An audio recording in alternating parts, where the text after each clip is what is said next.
Замислял ли си се, че водата, която изпиваш всеки ден, може да бъде ключ не само към физическото ти здраве, но и към по-фина връзка със собственото ти съзнание и нови честоти, които Земята постепенно започва да усеща?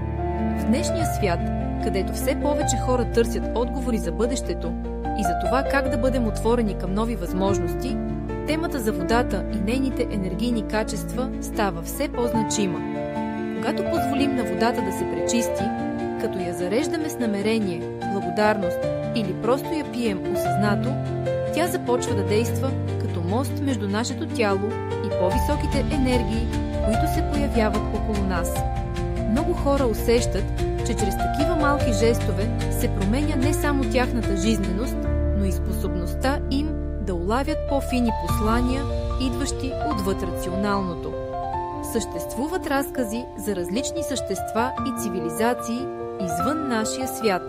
Някои ги виждат като сродни на нас, други като светещи енергии или същества без физическа форма. В този контекст водата, чистотата и вибрацията са като език, през който можем по-лесно да усещаме и разпознаваме нови честоти, когато те се появят в живота ни. Колкото повече позволяваме на себе си да бъдем отворени, толкова по-естествено различаваме нюансите на синхроничностите и знаците по пътя. Има моменти, когато усещането е, че светът се разделя като призма. Всеки избира своя влак и посока, а пътищата постепенно се раздалечават.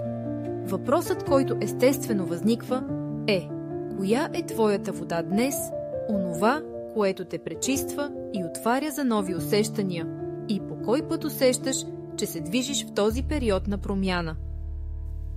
Благодаря ти, че беше част от това преживяване. Ако се абонираш, ще продължим да вървим напред заедно. С обич, Зорница Сребрева.